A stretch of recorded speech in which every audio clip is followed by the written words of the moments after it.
Hello, welcome to my YouTube channel. Last video में मैंने आपको बताया था वेरिएबल्स क्या होते हैं जावा में, कैसे आप उनको डिक्लेयर करते हो और कितने तरह के वेरिएबल्स होते हैं हमारे जावा में। सो ये इस वीडियो में भी हम वेरिएबल्स पे ही कंटिन्यू करेंगे एंड देखेंगे इन मोर डेप्थ कि क्या उनके यूजेज हैं और क्या उनके रेस्ट्रिक्शंस हैं। ठीक है, तो हम आते हैं अपने इक्लिप्स में। यहाँ पे अगेन हम अपना एक मेन मेथड बनाते हैं क्योंकि हमें पता है विदाउट मेन मेथड आप अपने जावा प्रोग्राम को एग्जीक्यूट नहीं कर सकते। अब इसके बाद हम सबसे पहले स्टार्ट करते हैं लोकल वेरिएबल से। सो लोकल वेरिएबल में हमें पता है कि कोई भी वेरिएबल जब मैं किसी मेथड के अंदर बनाऊं तो वो लोकल वेरिएबल कहलाता है। ठीक है, तो चलिए हम देखते हैं, लेकिन लोकल वेरिएबल बनाते हैं। तो हमने बनाया कि इंट टाइप का variable int i equal to 1। ये मेरा हो गया लोकल वेरिएबल। अब अगर आपको अपने लोकल वेरिएबल को एक्सेस करना है तो आप उसको डायरेक्ट एक्सेस कर सकते हो। System dot out dot print के अंदर आप अपना वेरिएबल का नाम आई लिख दो एंड जस्ट अपना एप्लीकेशन रन कर दो, तो आप देखो यहाँ पे इसकी वैल्यू प्रिंट हो गई।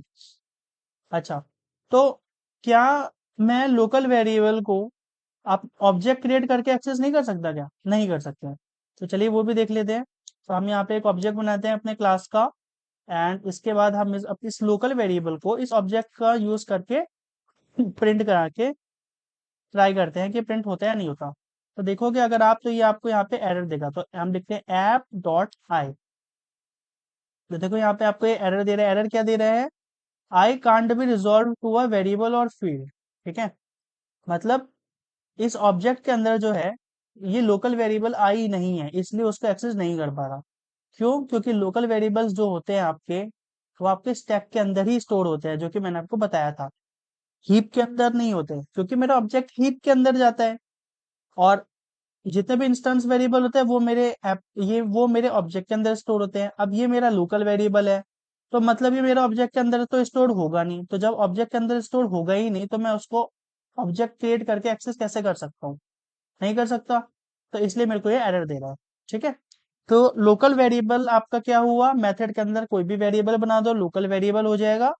और अगर आपको उसको एक्सेस करना है तो डायरेक्ट आप उसको एक्सेस कर सकते हो। हम्म, ठीक है, जैसा मैंने इसकी वैल्यू प्रिंट करा दी डायरेक्ट, मैंने इसको प्रिंट मेथड के अंदर आई इसकी वैल्यू डाल दी, मेरा प्रिंट हो गया। कोई मेरे को ऑब्जेक्ट क्रिएशन करने की कुछ जरूरत नहीं है। तो ये था हमारे लोकल वेरिएबल के बारे में। ठीक है, अब इसके बाद है एक और मेथड कि क्या मैं लोकल वेरिएबल को किसी और मेथड से एक्सेस कर सकता हूँ क्या? तो इसका आंसर है नहीं।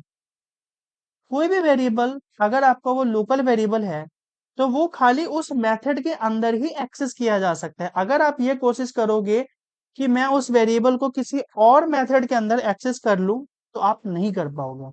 तो चलो देखते हैं कि कैसे नहीं कर पाएंगे। तो सपोज करो मैंने यहाँ पे एक मेन मेथड है मेरा, राइट। मैंने यहाँ पे बना दिया वेरिएबल आई इक्वल टू 1। ये मेरा हो गया लोकल वेरिएबल। अब मैं एक और मेथड बनाता हूँ। ठीक है, लेट्स से मैं एक यहाँ पे एक और मेथड बनाता हूँ, पब्लिक वॉइड टेस्ट। ठीक, पब्लिक वॉइड टेस्ट है। ओके, अब मैं कोशिश करता हूँ इस आई वेरिएबल को एक्सेस करने की इस टेस्ट मेथड के अंदर। देखो, तो ये मेरे को एरर दे रहा है, I can't be resolve to a variable, मतलब उसको वो वेरिएबल नहीं मिल रहा। तो ये जब ये लोकल वेरिएबल है ना, इसकी विजिबिलिटी खाली इस मेथड के अंदर तक ही है। आप इस वेरिएबल को ओनली अंडर मेन मेथड ही यूज कर पाओगे। आउटसाइड द मेथड किसी और मेथड के अंदर आप इस लोकल वेरिएबल को एक्सेस नहीं कर सकते, क्योंकि इसकी विजिबिलिटी खाली इस मेथड के अंदर तक है। ठीक है, आई होप हमारा यहाँ तक पॉइंट क्लियर होगा। अब इसके बाद हम बात करते हैं स्टैटिक वेरिएबल की। तो अगर आपको अपने जावा के अंदर स्टैटिक वेरिएबल डिक्लेयर करना है तो कैसे करोगे वो देखते हैं। सो जावा के अंदर स्टैटिक वेरिएबल जो होता है आपके outside the all method but inside the class declare होता है। मतलब जावा के अंदर मुझे अपना स्टैटिक वेरिएबल डिक्लेयर करना है तो सभी मेथड से बाहर डिक्लेयर होगा बट क्लास के अंदर ही डिक्लेयर होगा, क्योंकि जावा का सारा कोड आपका क्लास के अंदर ही लिखा जाता है। इसका मतलब स्टैटिक वेरिएबल जो होगा मेरा क्लास के अंदर ही डिक्लेयर होगा, राइट। बट सारे मेथड से बाहर डिक्लेयर होगा। तो चलो एक स्टैटिक वेरिएबल डिक्लेयर करते हैं। So static int p equal to 100। ये हो गया आपका static variable declare. Outside the method but inside a class. ठीक है, स्टैटिक वेरिएबल आपका डिक्लेयर हो गया। अच्छा, अब ये आपका स्टैटिक वेरिएबल जो है, आप इसको पूरे क्लास के अंदर कहीं भी यूज कर सकते हो। कैसे यूज कर सकता हूँ, चलो वो देखते हैं। तो हम यहाँ पे एक स्टैटिक मेथड बना लेते हैं, let's say public static test. ठीक, और अब मैं क्या करूंगा, मैं इस मेथड के अंदर इस स्टैटिक वेरिएबल p को यूज करने का ट्राई करूंगा। तो public static void test, void का मतलब मेथड कुछ भी रिटर्न नहीं करा रहा मैं। स्टैटिक का मतलब पता है कि क्योंकि ये मैंने कोई स्टैटिक मेथड बनाया, मतलब मैं ये जो मेरा मेथड होगा ये मेरा क्लास के कॉमन मेमोरी के अंदर रहेगा। ठीक, और क्योंकि ये स्टैटिक मेथड है तो एनी टाइम इसकी एक ही कॉपी अवेलेबल रहेगी। अभी हम जाएंगे डिस्कशन में भी। और पब्लिक का मतलब होता है कि ये मेथड जो होगा, आप अगर आपके इस जावा प्रोग्राम के अंदर इस प्रोजेक्ट के अंदर 1000 क्लासेस है ना, तो आप उस हजारों क्लास के अंदर इस मेथड को एक्सेस कर सकते हो।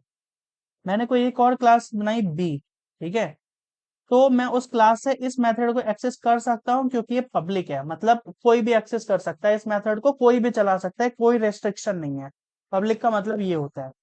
स्टैटिक का मतलब हुआ कि स्टैटिक मेथड है भाई, क्लास का नाम का यूज करके हम इसको एक्सेस करेंगे, स्टैटिक मेथड है। वॉइड का मतलब हुआ कुछ भी रिटर्न नहीं करेंगे, टेस्ट मतलब हुआ मेथड का नाम है मेरा। ठीक, तो अब मैंने आपको बोला कि स्टैटिक मेथड को आप थ्रू आउट द क्लास कहीं भी एक्सेस कर सकते हो, तो चलो इसको एक्सेस करके देखते हैं।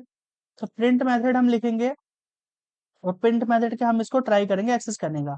तो स्टैटिक मेथड को, सॉरी स्टैटिक वेरिएबल को हम कैसे एक्सेस करते हैं, क्लास का नाम डॉट वेरिएबल का नाम। ठीक है, तो आप देखो यहाँ पे एक्सेस हो पा रहा है। ठीक है, तो अब हम इसकी वैल्यू प्रिंट करा के देखते हैं। तो अब आप इसको प्रिंट कैसे कराओगे। अच्छा, हमें ये पता है कि जब भी आपका जावा प्रोग्राम आप रन करोगे तो जेवीएम जो है हमेशा आपका मेन मेथड एग्जीक्यूट करता है। क्योंकि मैंने आपको बोला कि कोई भी जावा प्रोग्राम आप विदाउट मेन मेथड नहीं एग्जीक्यूट कर सकते, क्योंकि जेवीएम जो होगा आपका इस मेन मेथड को ढूंढेगा पहले और इसी को एग्जीक्यूट करेगा। तो मतलब अगर मेरा जेवीएम इस मेन मेथड को खुद से एग्जीक्यूट कर रहा है, अगर मैं इस मेथड की कॉलिंग इस मेथड के अंदर कर दूं, इस मेन मेथड के अंदर से अगर मैं इस टेस्ट मेथड को कॉल कर दूं, तो मतलब मेरा मेथड ही मेरा एग्जीक्यूट हो जाएगा फिर। बिल्कुल हो जाएगा। तो चलो इसकी कॉलिंग लगा देते हैं मेन मेथड के अंदर। कॉलिंग कैसे लगाएंगे, जस्ट मेथड का नाम दो पैरेंथेसिस और सेमीकोलन लगा दो, ये आपके मेथड कॉलिंग लग गई। अब जब आप इस प्रोग्राम को रन करोगे तो जेवीएम आपका मेन मेथड को कॉल करेगा और इस मेन मेथड के अंदर से आपका टेस्ट मेथड कॉल हो जाएगा और टेस्ट मेथड जो है आपके स्टैटिक वेरिएबल की वैल्यू को प्रिंट कर देगा। तो देखो आप यहाँ पे 100 हमारा प्रिंट हो गया। क्या होगा अगर मैं इस मेथड को कॉल ही ना करूं, अगर आप इस मेथड को कॉल नहीं करोगे तो आपका ये वेरिएबल प्रिंट नहीं होगा और टेस्ट मेथड आपका एग्जीक्यूट नहीं होगा। देख लो कुछ भी प्रिंट नहीं होगा क्योंकि आपने इस मेथड को कॉल ही नहीं किया। ठीक, तो ये तो था आपका स्टैटिक वेरिएबल के बारे में। अब स्टैटिक वेरिएबल का जैसे मैंने आपको बताया, outside the all method but inside class declare होता है। स्टैटिक वेरिएबल को आप थ्रू आउट द क्लास कहीं भी यूज कर सकते हो। ठीक है, स्टैटिक वेरिएबल को हम हमेशा क्लास नेम का ही यूज करके एक्सेस करते हैं, जो कि हमने यहाँ पे देखा कि हो रखा है। अब अगर आप अपने स्टैटिक वेरिएबल को कोई भी वैल्यू नहीं असाइन करोगे, तो कंपाइलर बाय डिफॉल्ट वैल्यू इस स्टैटिक वेरिएबल को दे देगा on the basis of its data type. दोबारा बताता हूं, अगर मैंने स्टैटिक वेरिएबल को कोई भी वैल्यू नहीं असाइन की, तो कंपाइलर बाय डिफॉल्ट उसको एक वैल्यू खुद से दे देगा on the basis of its data type. तो क्योंकि यहाँ पे मेरे स्टैटिक वेरिएबल p है जिसका टाइप इंटीजर है और इंटीजर की बाय डिफॉल्ट वैल्यू 0 होती है, तो कंपाइलर इसको बाय डिफॉल्ट वैल्यू 0 दे देगा। ठीक है, ये देखो आप यहाँ पे 0 आ गया क्योंकि मैंने इसको कोई भी वैल्यू असाइन नहीं करी है। सो आई होप मैं यहाँ तक क्लियर हूँगा। और स्टैटिक कीवर्ड जब भी आप किसी वेरिएबल या इस मेथड के साथ यूज करोगे, आप इसको स्टैटिक मेंबर कहते हो। क्या कहते हो, स्टैटिक मेंबर। तो हमेशा आपके स्टैटिक मेंबर क्लास के कॉमन मेमोरी के अंदर स्टोर होंगे। ठीक है, हमेशा आपके स्टैटिक मेंबर क्लास के कॉमन मेमोरी के अंदर स्टोर होंगे और हमेशा स्टैटिक मेंबर्स की एक ही कॉपी होती है। जैसे हमने देखा था अपने पिछले वीडियो में कि मैंने 3 ऑब्जेक्ट बनाए। ठीक है, तो उन तीनों ऑब्जेक्ट के अंदर आपके इंस्टेंस वेरिएबल एलोकेट होंगे। और उसकी 3 कॉपी भी बनेगी उस ऑब्जेक्ट की, क्योंकि मैंने 3 बार उस ऑब्जेक्ट को बनाया था। बट ऐसा आपका स्टैटिक के केस में नहीं होता।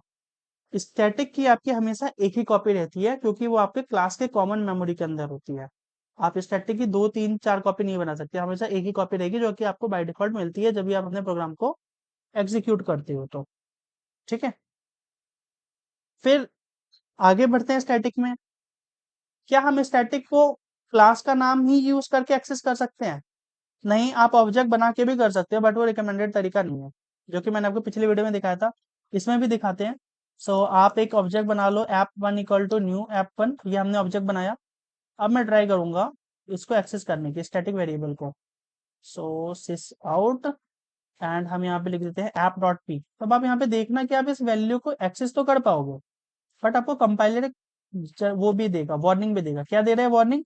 Static field app1.p should be accessed in a static way, मतलब आप इसको रिकमेंडेड वे की तरह से ही आप इसको एक्सेस करो। रेफरेंस वेरिएबल का यूज करके आप इसको एक्सेस तो कर सकते हो, बट वो रिकमेंडेड तरीका नहीं है। तो यहाँ पे हमने टेस्ट मेथड की कॉलिंग हटा दी है, कमेंट कर दिया इस मेथड को।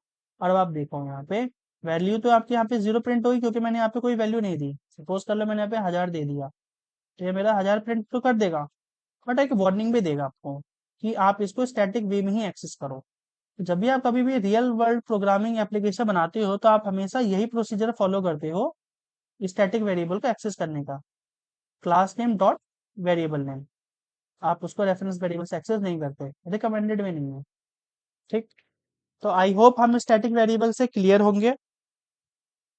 अब बात करते हैं हम नॉन स्टैटिक वेरिएबल के बारे में।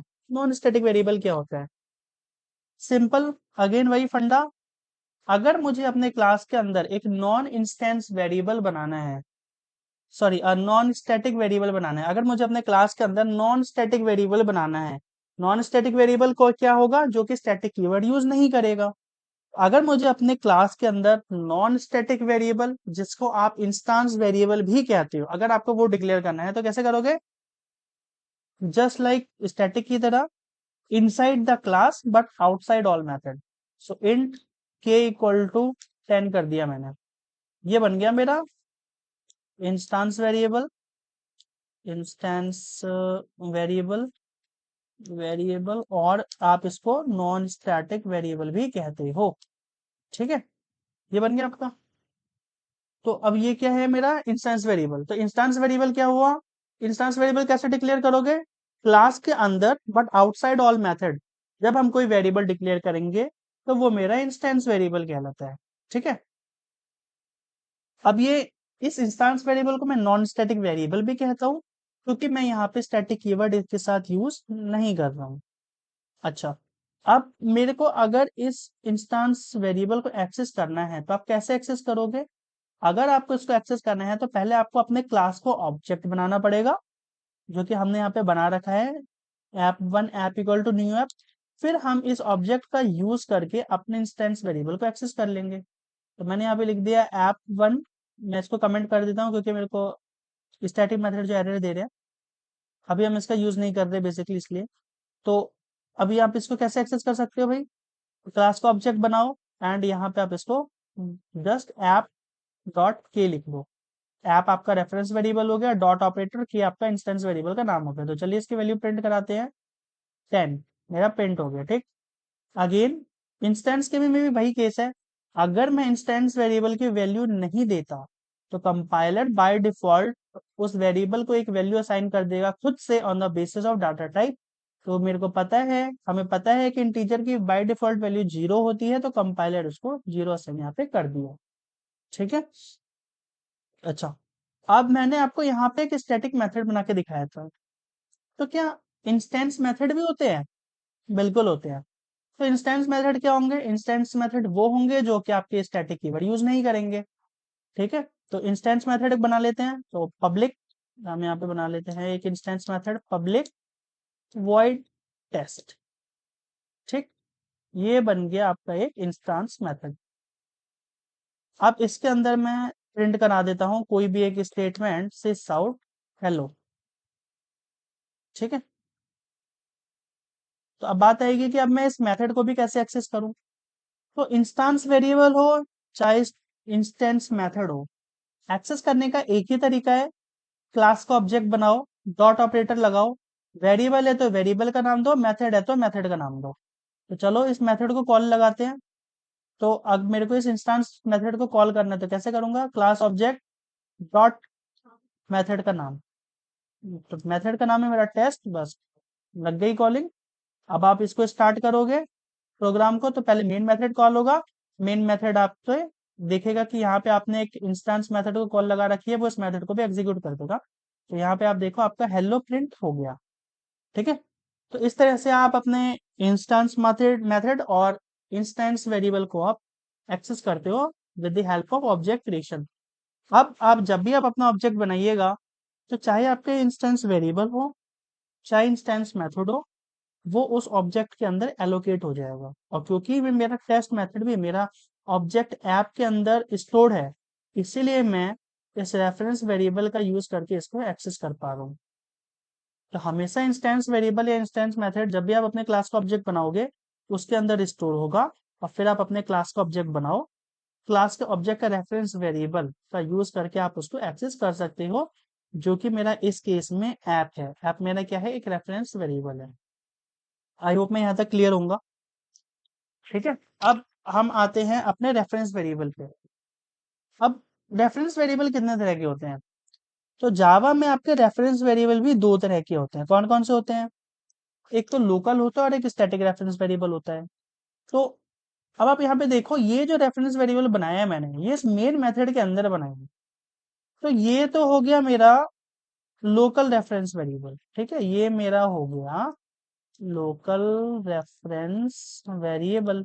ठीक, अब अगर आपको रेफरेंस वेरिएबल का, अगर आपको एक स्टैटिक रेफरेंस वेरिएबल डिक्लेयर करना है, तो आप कैसे करोगे, स्टैटिक कीवर्ड, क्लास का नाम और रेफरेंस लिख दो।